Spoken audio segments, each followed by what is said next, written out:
Mary is an expert in the field of digital activism and travels the world training, speaking, and consulting on the topic. In 2007, she founded digiactive.org, an all-volunteer organization dedicated to helping grassroots activists around the world use digital technology to increase their impact.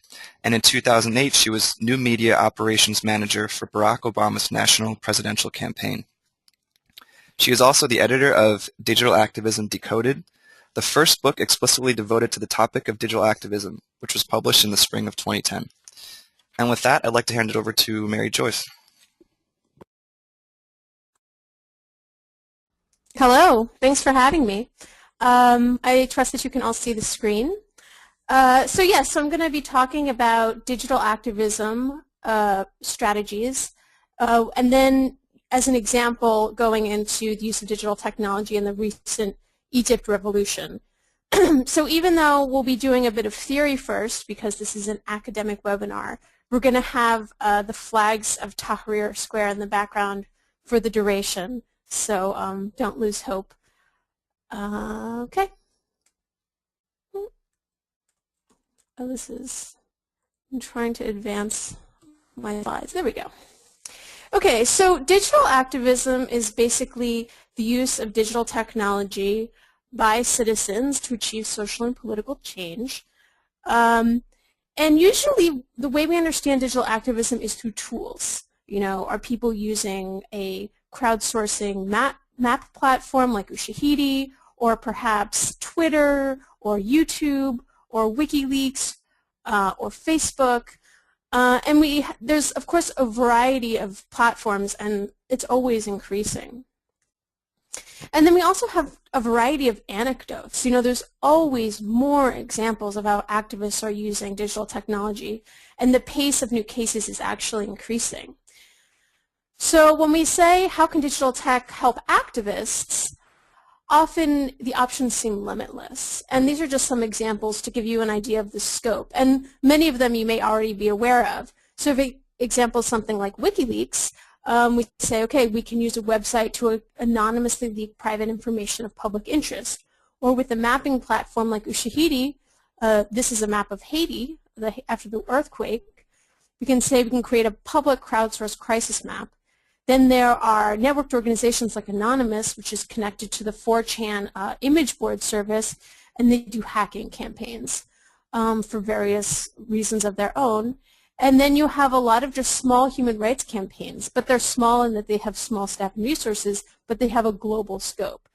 So that image is of Karim Abdul Suleiman, who is an Egyptian blogger who was in prison for 4 years. But his supporters were able to create a free global human rights campaign about his case using primarily a blog and other digital technologies.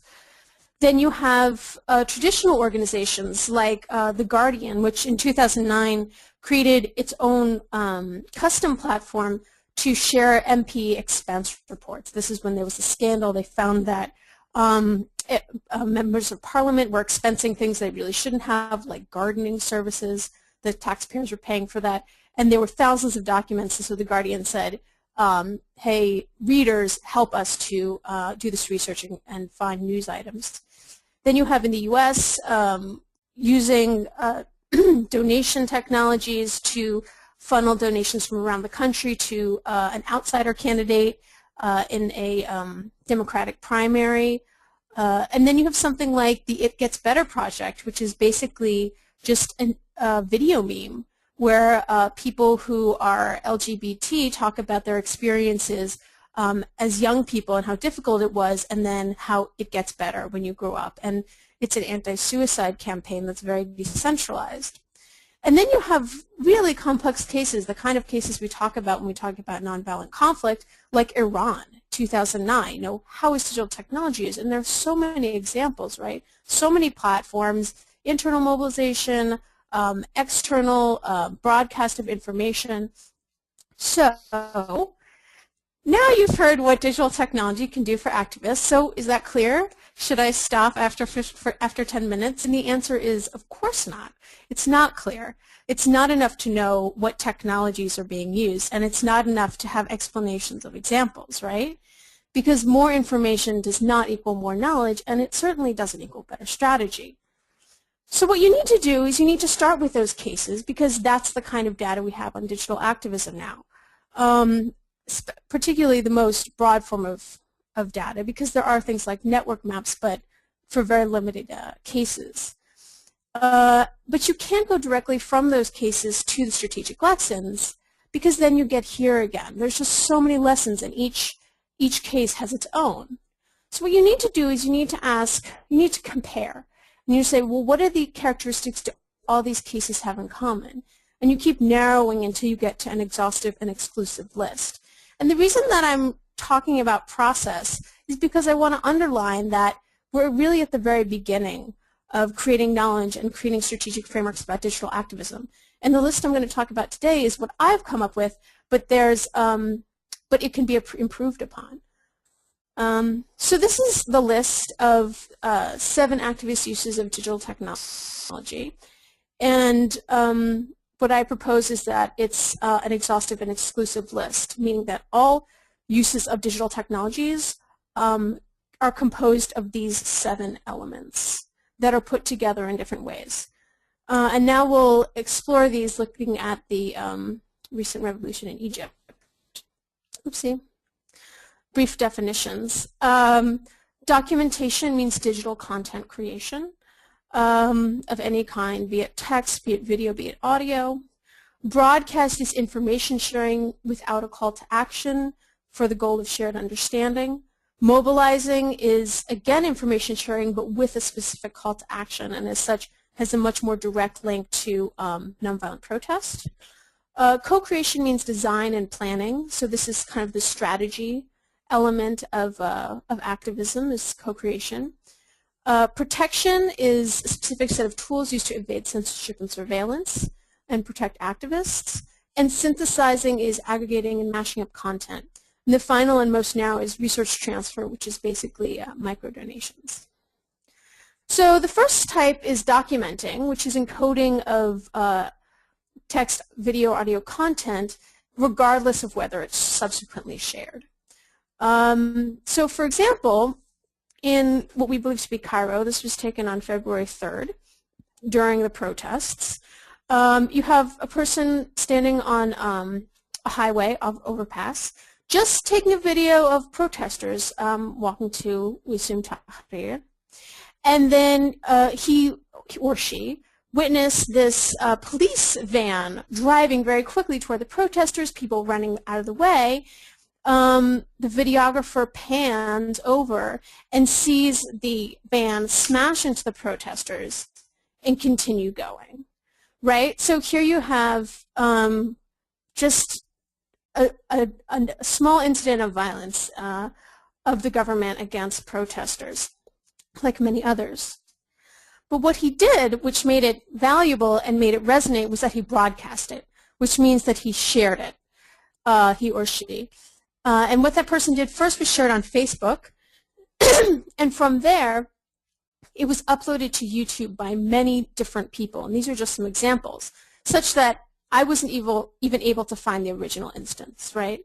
And then the people that uploaded it framed it in a way that made it useful to the protesters. You know, they used words like democracy, thugs, peaceful, kills. So it helped to define the revolution as something in which the protesters were peaceful civilians and that the government were a bunch of, you know, cowardly thugs. Because not only is this an example of violence against protesters, but you have people in a car, you know, driving into people that are unarmed and standing in the street. So it was a very, you know, resonant example of that frame. And then not only was it shared on YouTube, but it did also get shared on, you can see the orange arrow is shared on CNN and probably Al Jazeera. This is a well-known clip. So as you can notice from this example of cell phone video, mobile phones were the most important hardware of the Egyptian revolution. And this is just an example of an ad hoc mobile phone charging station in Tahrir Square. So how were the Egyptian activists using mobile phones to broadcast information? One of them was TwitPic, which is an application that's popular in the US for sharing photos via Twitter. And this one is from someone called Sarah Carr. She's a prominent digital activist, particularly a broadcaster of information. And the reason that I picked this image is because you can see it's in the bottom, it's February 11th, 7:06 p.m., which is exactly an hour after the announcement that Mubarak had resigned. So I thought that was a particularly important time. And also I want to note that all the content examples I'm giving were created by important digital activists in Egypt. So it's not just, oh, here's an example of TwitPic, but also here's an example of some of the digital activists that were really active during the revolution.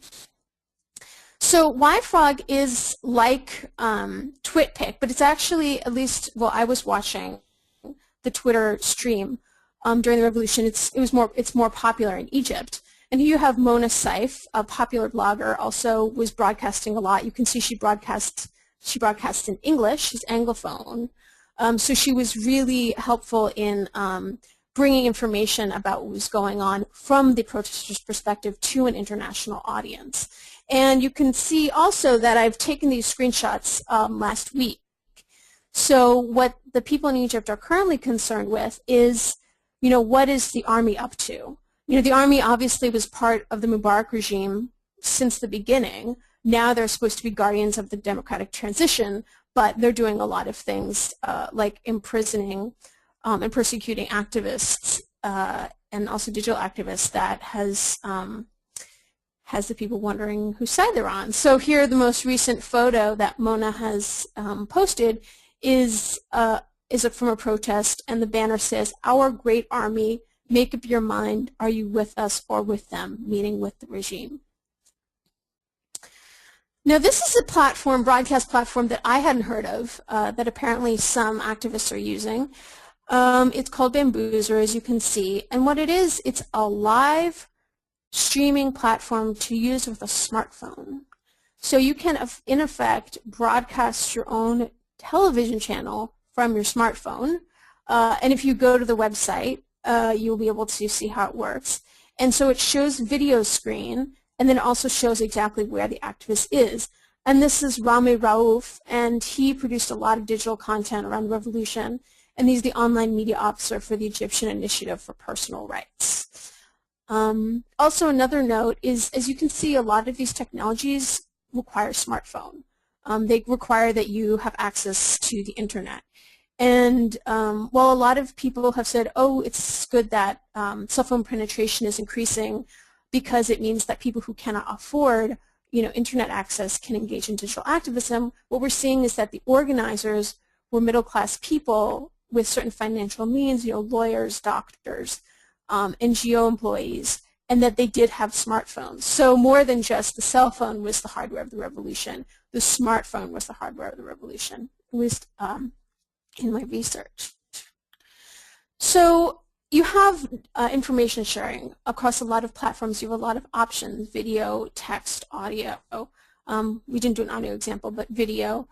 And then, once you have this broadcasted information, it's useful, but it's not actually getting people onto the streets or to take a specific action. So for that, you need to mobilize, which is sharing information, but includes a specific call to action. So something you may have heard of, which was getting a lot of media attention, was the use of Facebook for mobilization. And one of the central pages used for that purpose was a page called "We Are All Khalid Said," which refers to a young blogger who was murdered by the police, allegedly because he was about to share information about police corruption. And the police lied. They said that he died because he choked on a bag of hashish or something, that he was a drug dealer. And it was just an excessive example of the just impunity of the police and violence against Egyptians that were trying to make their country better.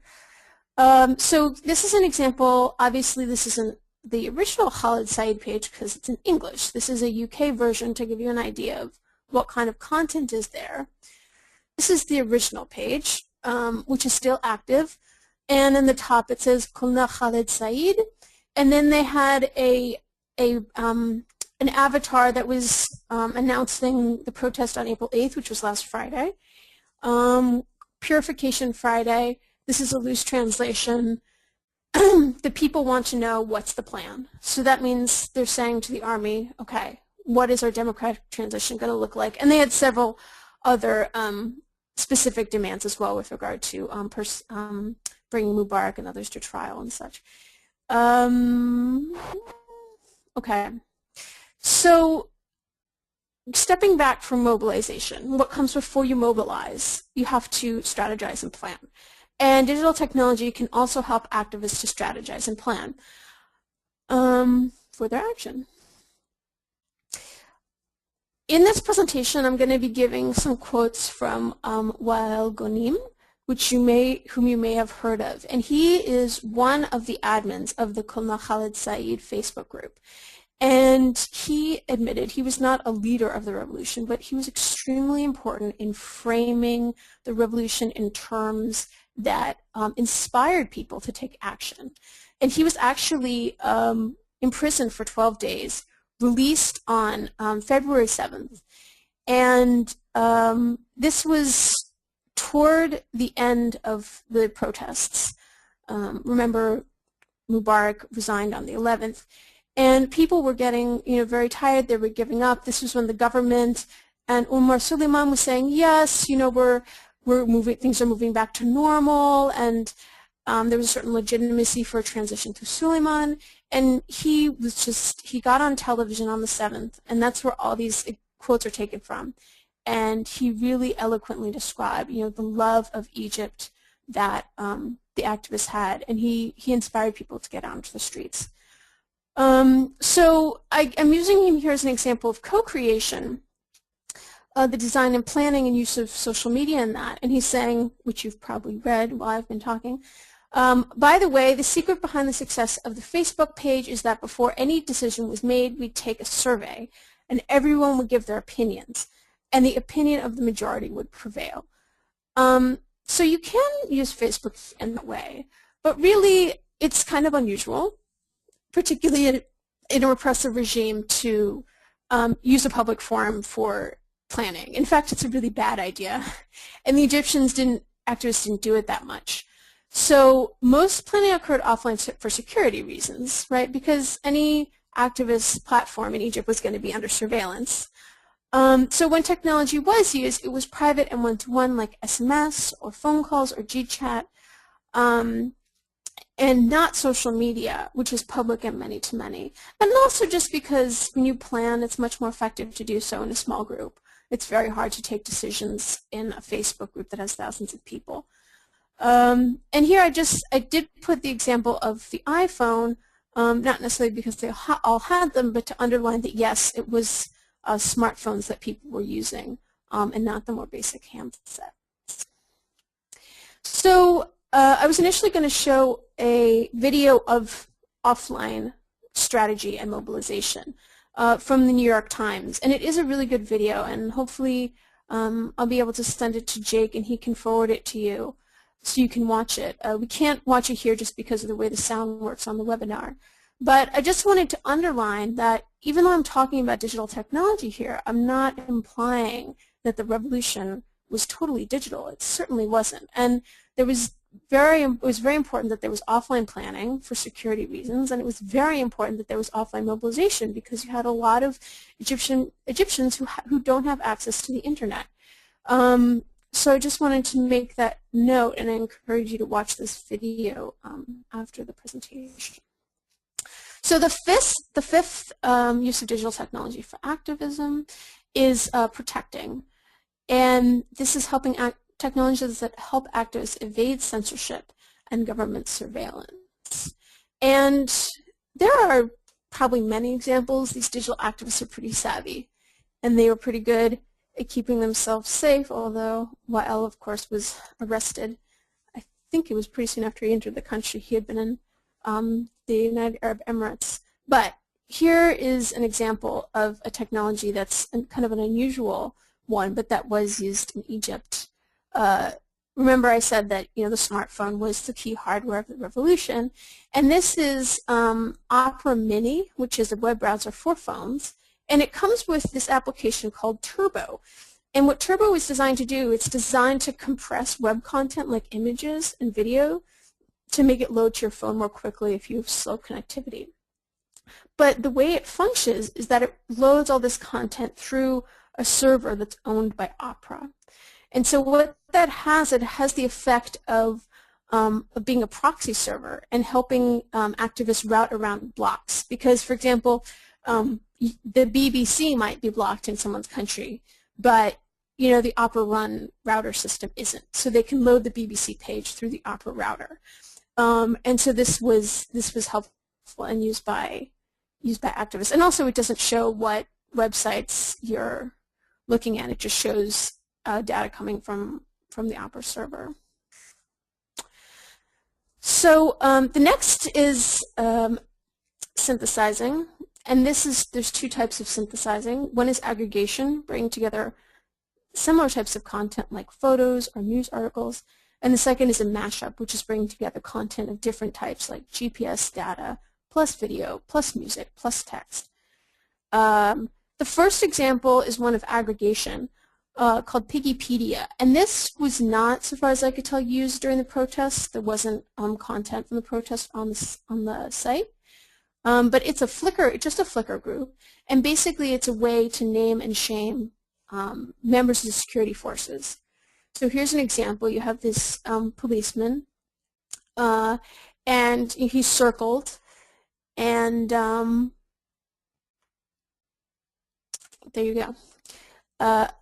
An example that's more closely connected to the revolution is sharing the information from the Amandala, which is the national security, literally. And this was kind of the Egyptian Gestapo. They were in charge of tracking and persecuting and torturing activists and threatening members of the opposition.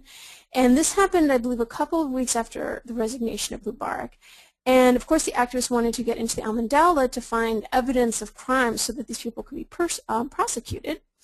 And when they got in, as you can see on the left and right, they found that mountains, literally mountains, roomfuls of documents had been shredded to destroy the evidence of these crimes. And there you can see again our friend YFrog being used to share this information.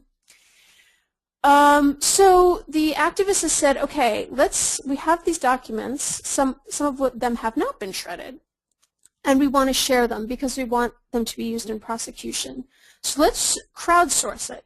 Let's create a Facebook page called Amandala Leaks, and let's all add upload our documents, any documents we may have taken, to the site and share them so they can be a common resource. Now, I don't know if you've ever tried to use a Facebook page as with a library function, but it doesn't work very well. You can upload photos, but there aren't a lot of options for subcategorizing them or doing complex tagging. And other things people try to do is to put them on Flickr. In some cases, the images were actually removed by Flickr. And also, if you have 6 images in one place and 10 images in another, it's difficult to get them all together. So this is an aggregation challenge, actually, for the activists, and they haven't really seemed to figure out a way to resolve it, at least just using technology.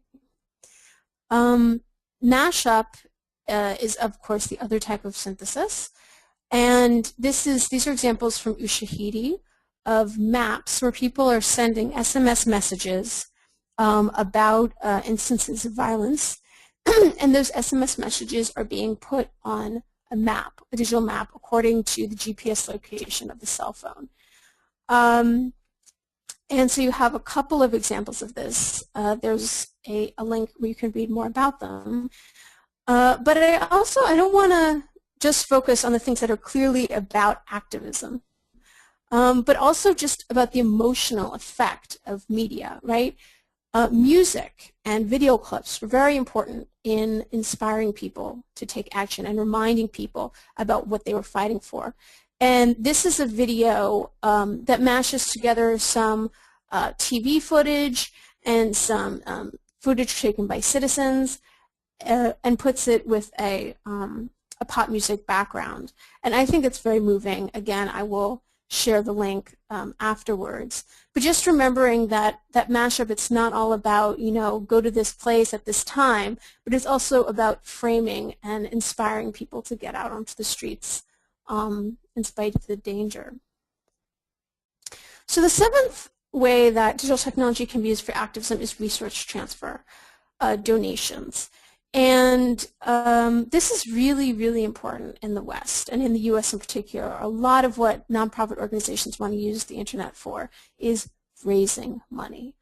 But I and my colleague Alex Dunn, who helped me with a lot of this research, we couldn't find a really prominent example of resource transfer for the Egyptian revolution.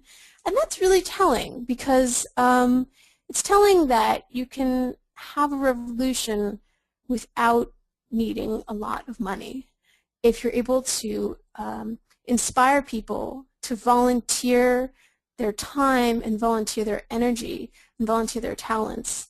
And you're also able to make use of these free technologies to broadcast, to mobilize, to document. And it's also significant strategically. This is another quote from Wael.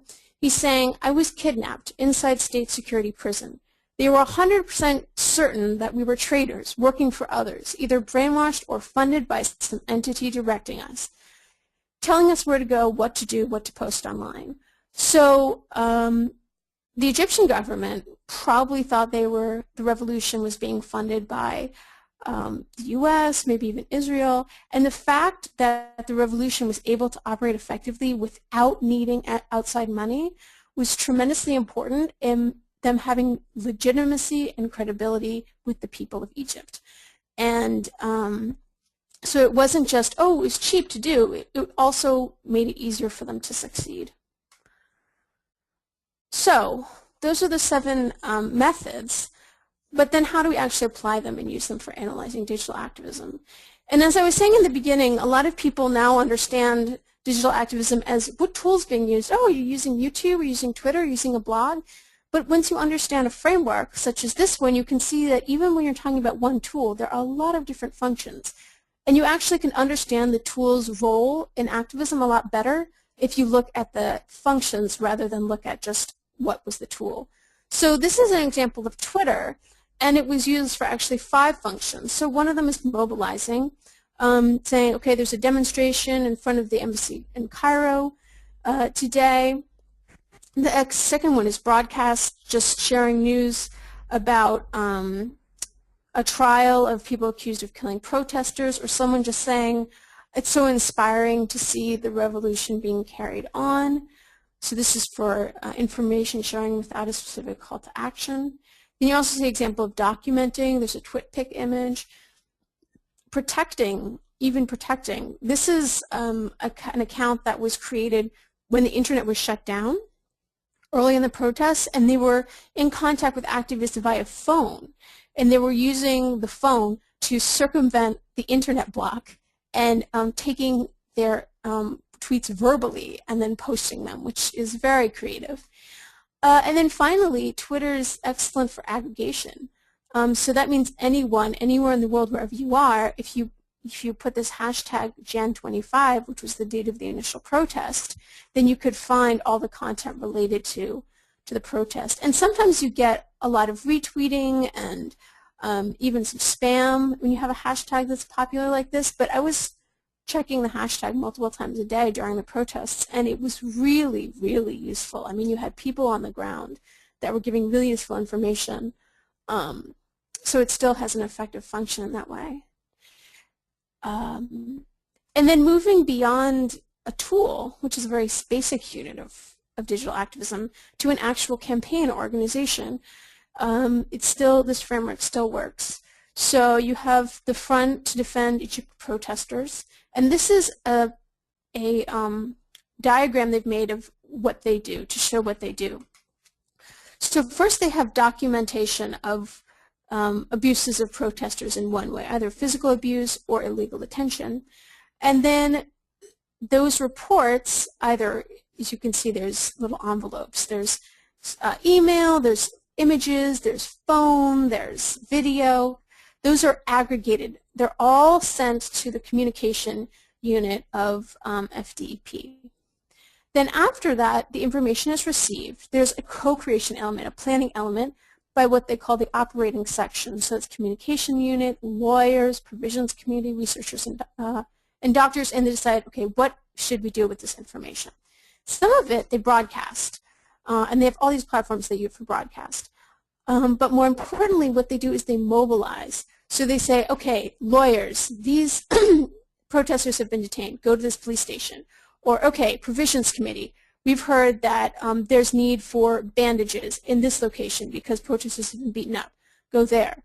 So you can see that using this framework really explains not just what the technology is, but how it's being used. And I could go into this a little more. I don't know what I'm doing on time, but when you start, you can also apply this framework to really any example of digital activism. So I've just applied them to the examples that I gave at the beginning of the presentation. And so you can see, for example, WikiLeaks and this Guardian MP expense report project are similar. You know, they both included documenting, synthesizing, bringing that all together, and then broadcasting, sharing it with the broad public. But, you know, oh, actually, bypass, sorry, I've changed this around. Bypass is the same as protect. So Wikipedia has the bypass or protection element because anonymity is their chief challenge, is protecting the anonymity of the leakers. Whereas the MP project, they had no interest in protecting the identity either of the researcher or the MP, but they really wanted to mobilize their readers to do the research and share information, whereas one of the challenges of Wikipedia is that it wasn't effective in mobilizing people.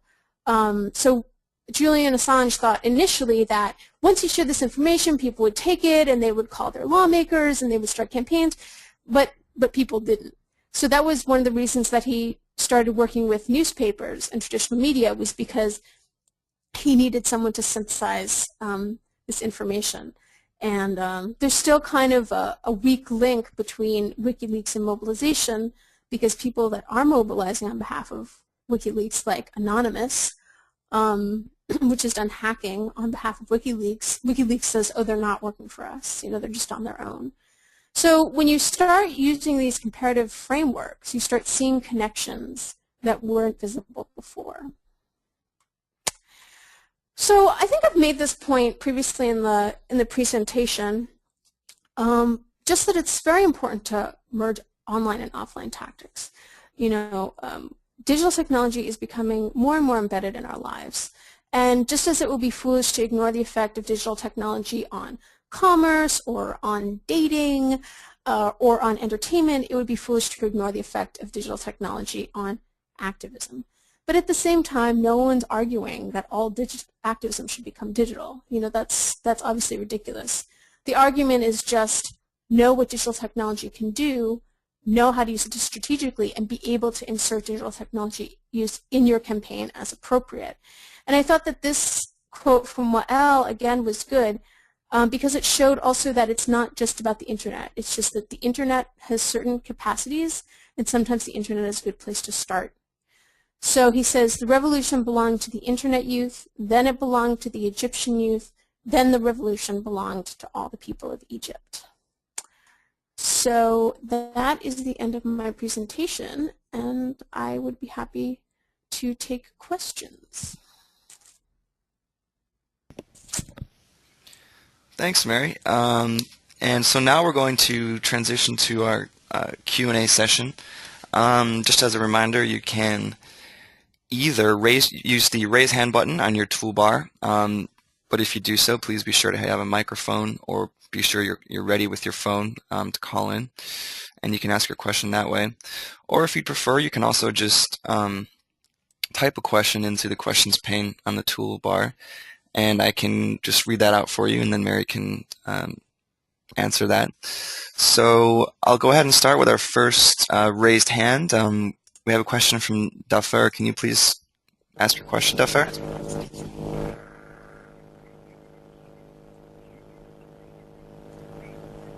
Duffer, are you there?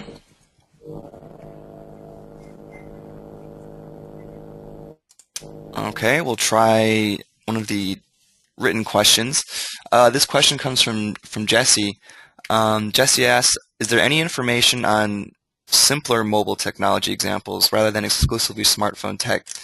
And if not, is there anything else that you can address that you found on the subject? Right. So yes, I mean, I think probably the most common example of mobile phone technology is SMS. Obviously, every phone now has the capacity to send a text message, and it's still very useful. And there's a whole body of information on leveraging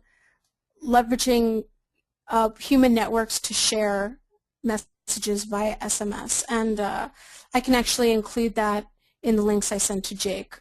Basically, there's different kinds of network structures that you use to share information, creating kind of your own broadcast network. So say you share information with 10 influencers that you know, and those people share that text message, forward that text messages to 10 people that they know, and then you go on and on and on, and you can share that information eventually with thousands or millions of people.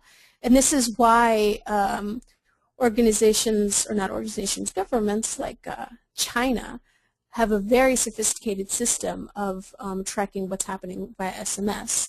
And they have a system where if the same message is being shared a certain number of times, then it gets a flag.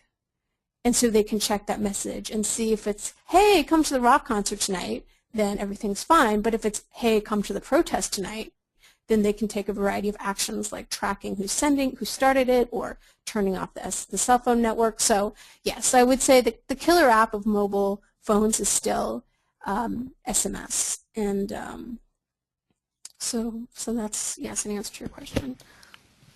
So this is a bit out of order, but it's on the similar subject. This question comes from Rusty. And Rusty asks, besides the blunt tool of shutting off the internet, how smart are governments getting about using digital technologies to counter resistance? Countering resistance, right, in addition to just stopping it.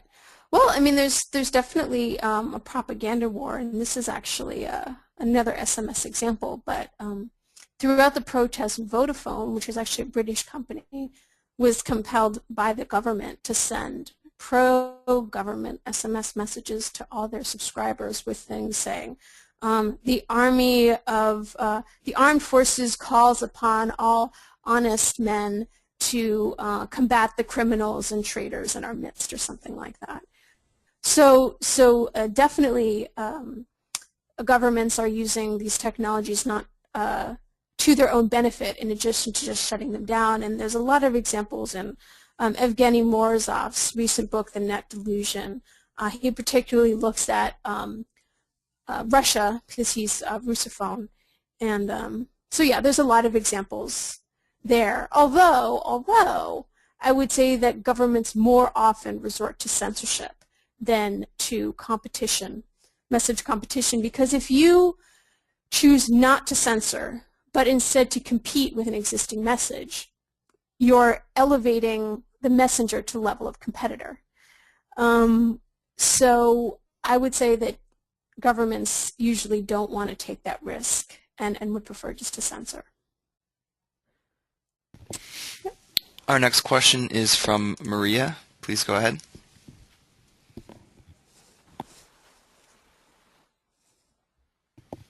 Maria, are you there? Is it me, Maria? Yeah, oh, okay. Yes, sorry. it's you. Yes, I wanted to get back to the SMS question about simple telephones. For example, in Africa, where a lot of people have very simple Nokia kind of cell phones. And I would like to know if you're aware of any projects where these simple cell phones can be used, for example, for in anti-corruption campaigns, and where the number of the person who is sending the message can be discreet, can be hidden, so that it can't be traced. Okay, the answer is yes. I mean, I didn't talk about it here because I was trying to talk about, kind of new methods of digital technology. But yes, there's many, many examples of use of simple SMS for digital activism. And I think a really good place to look is Frontline SMS is a platform that was actually being used by one of my examples, which is the Egyptian organization to protect protesters. I think I'm misstating it, but you know what I'm talking about. They were using Frontline SMS to collect the text messages that are being sent to them from activists. And what Frontline SMS is basically is it looks kind of like Microsoft Outlook, and it allows you to have the functionality with SMS that you usually only have with email. So it allows you to create groups, it allows you to create auto responses, it allows you to group responses, it allows you to view them all in a broad view on the screen. And there are examples of that being used for corruption in many cases. Now, in terms of hiding the number of the user or of the person that submits the corruption report, I believe that it's going to be visible on the Frontline service. So I think the way that most organizations deal with that is that they make a commitment to the users and say, yes, we will see your phone number, but we will delete it, or we promise not to share it. I'm not aware of such a service where the phone number is automatically cloaked or encrypted, and even if it existed, there would be at some point a point of contact where that phone number was recorded. So it could probably be found by some creative hacking. But yes, there's many examples. And basically the way it works in terms of corruption is that you have a hotline number or a short code. Short code is even better. And you make sure that short code is well known. You put out posters, you put out some billboards on the highway, and you say, if you see an example of corruption, text it to this number. We promise to keep your information secret. The important thing in that kind of a campaign is that there has to be follow-up.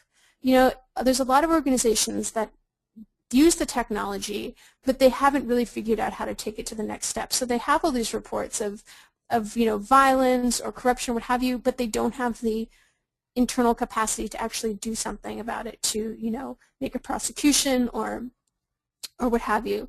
So it's really important to say, okay, make sure we have the capacity, make sure we have the networks necessary to take action on corruption reports, and only then can we invite people to share those reports with us. All right. In the interest of time, I'm going to combine two sorry, questions from Kristen. Oh, no, that's no problem. From Kristen and Yvonne. And their questions together are, first off, do you think there are new opportunities and, moreover, secure opportunities for activists to use digital tech to collaborate, coordinate, and strategize? And second off, how is technology changing the way people organize and mobilize versus simply adding tools to the toolbox? Nice, nice. So I'll actually start with the second one, because I think the second one's very interesting. And basically, they're all interesting. Sorry. The second one relates to my area of research, is a better way to say it. So the second question, you're saying, is this just new tools, ways to do the same thing, or is something new happening? And this is a question basically saying, is the effect of digital technology scale change, meaning bigger, better, faster, more, or is it model change, meaning that we're actually changing the way that activism occurs? And I've been writing on this a little bit. You can see on the Meta-Activism Project blog about how digital technology is changing our understanding of social movement theory. I won't address it now, but yes, I think it is occurring. It's a new area of research. And the first question is about security. And I think, are there new methods of being secure?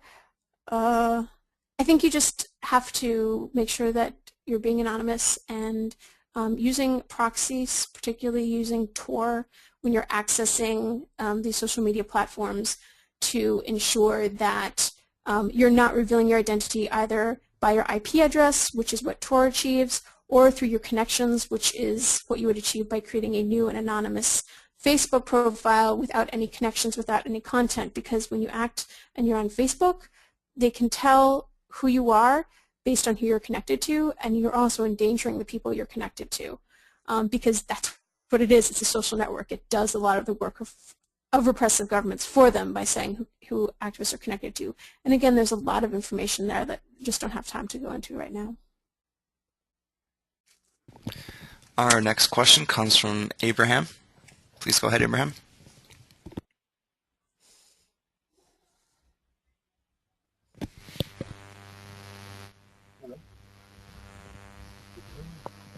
Hello, can you speak up, please? So, Abraham? Hello? Hi. Is it Abraham for Abraham or? Okay. Yes. Okay, so, thank you for the presentation, and I just want to ask that how much would I didn't know about the Egyptian situation before this revolution, and I just want to say that how much was it organized before this revolution came to Egypt, and also what can we learn for those countries that might go to revolution in the coming, and also what kind of preparation for all, what kind of training digital technologies can human rights organizations and activists can do for their respective countries, especially in Africa, because I'm asking from in relation to African issues like Eritrea, Ethiopia, and other countries where there are a lot of dictatorships where you cannot even make some non-violence struggle within the countries. So how much preparation or training is needed for such countries? That's my question. Okay, I didn't understand all of your question because there was some kind of not echo, but some kind of distortion. But I did hear that you asked what kind of training is needed, and I would definitely say that people within the country are the best able to say what kind of training is needed. They might not be able to provide the training themselves, although often that there are people in the country that have technical expertise, and there are people in the country that have deep knowledge of activism, and they can get together and provide trainings together. But it depends first on saying, okay, what are the communication and coordination challenges that I'm having on this particular activism issue? Second question is, what is the audience that I'm trying to engage and mobilize and I'm having trouble doing because of these problems in coordination and communication? And the third question is, what are the technologies that that audience is already using that I can teach that can be used to solve some of these problems? The only time you're going to train in a new technology is if you're talking about a very small group, like a group of organizers, a group of initiators. And then you can get them all in the room and say, okay, we want you to start using Tor, and this is how Tor works. So we want you to start using Hushmail, and this is how Hushmail works.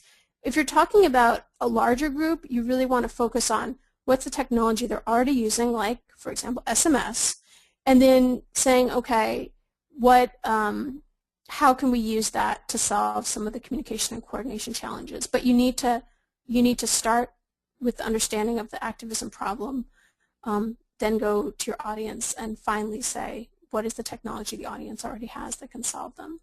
That's the analytical process I would recommend. All right, our next question comes from Sarah, who says this is a digital activist from Egypt, and as we speak, the army just took over Tahrir Square. The propaganda by the army online is getting better and better. What are some ways that we can counter this? Oh, wow. Hi, Sarah.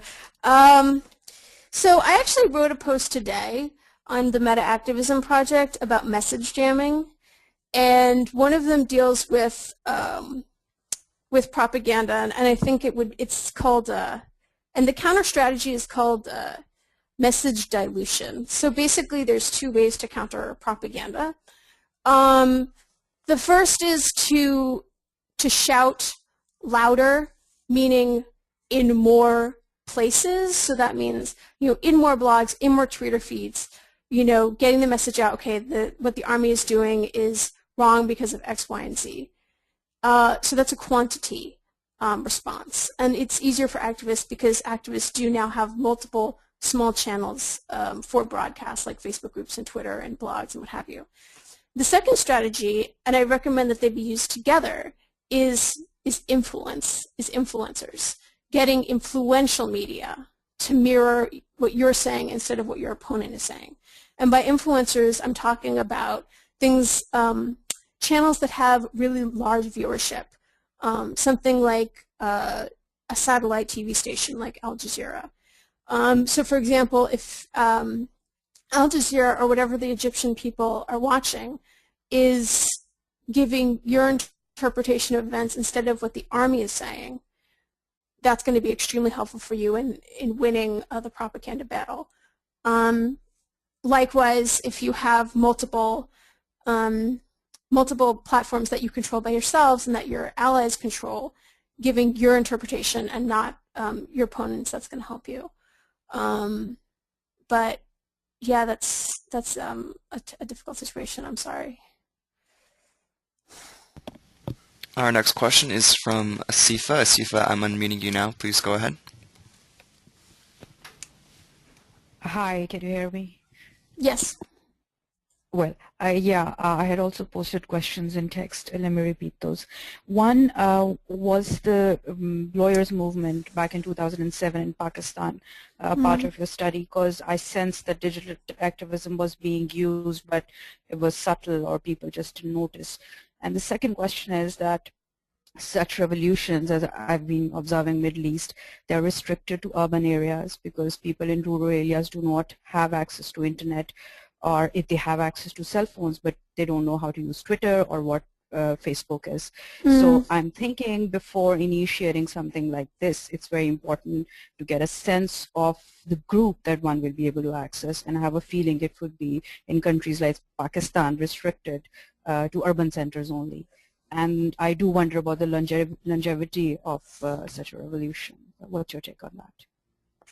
Well, I think I agree with you, and I think it's the same process as I presented for the African example, is knowing what the campaign needs, and then, as you're saying, knowing your audience, knowing who you're trying to contact or who needs to be engaged and needs to be communicating for this to work, and then looking at what technologies they already have. So if you're dealing with a rural audience that only has very simple cell phones, you're probably going to be using SMS. If you're dealing with a rural population that doesn't even have cell phones, then you're not going to be using digital technology at all. Or you're going to be using digital technology to transmit information to elites, and then the elites or the people that are in the villages are going to have to use offline means of communication to get the message through.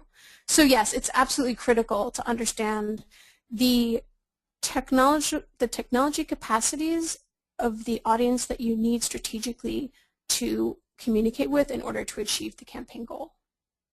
And sometimes that audience is going to have a technical knowledge, and sometimes it isn't, and the tool use is going to differ, and that will determine how you use, or if you use, digital activism.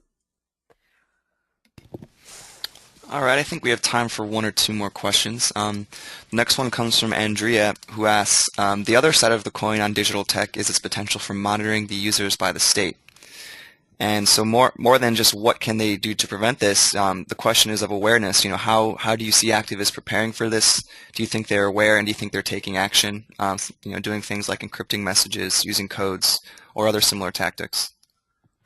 I don't think that most activists are aware. Particularly not aware of how dangerous what they're doing. And I was actually talking to a colleague from movements.org yesterday, and they have a guide to Facebook activism, secure Facebook activism. And I said, Susanna, I recommend that you change the text in your guide to say safer Facebook action, because it's impossible to be truly safe on Facebook because it's a platform designed for sharing your personal information. How to share this information? I think the best way is activist to activist through personal networks and saying, oh, did you create an anonymous account to post that to Facebook? Okay, you really need to create an anonymous account with no connections and no content.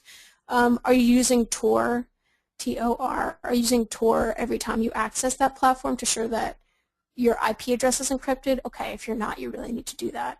Are you using HTTPS when you're accessing your Gmail? Are you creating an anonymous account and only using it for activism? I think that's how the information is really going to get out. And I do think that it needs to happen more because, governments started out not being very aware of digital activism. So activists actually got to be out in front on this one, but that's becoming less and less true. Governments are definitely, with every successful revolution, more repressive governments are becoming more aware and dedicating more resources to countering digital activism. So it's going to get more dangerous, definitely. Yeah. All right, so I think that about wraps it up with our time. So, Mary, thank you so much for joining us today. Were there any final comments or anything else that you wanted to just add before we finished up?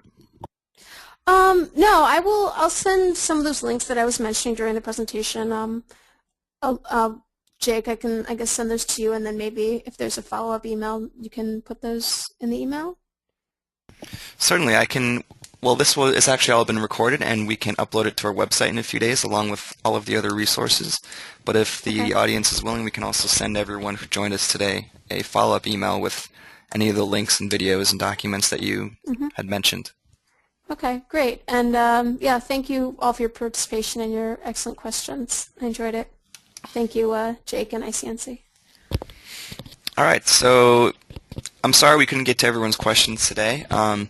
However, Mary has her email address right there, and you can also send an email to webinar@nonviolent-conflict.org, and we'll be sure to forward it to her.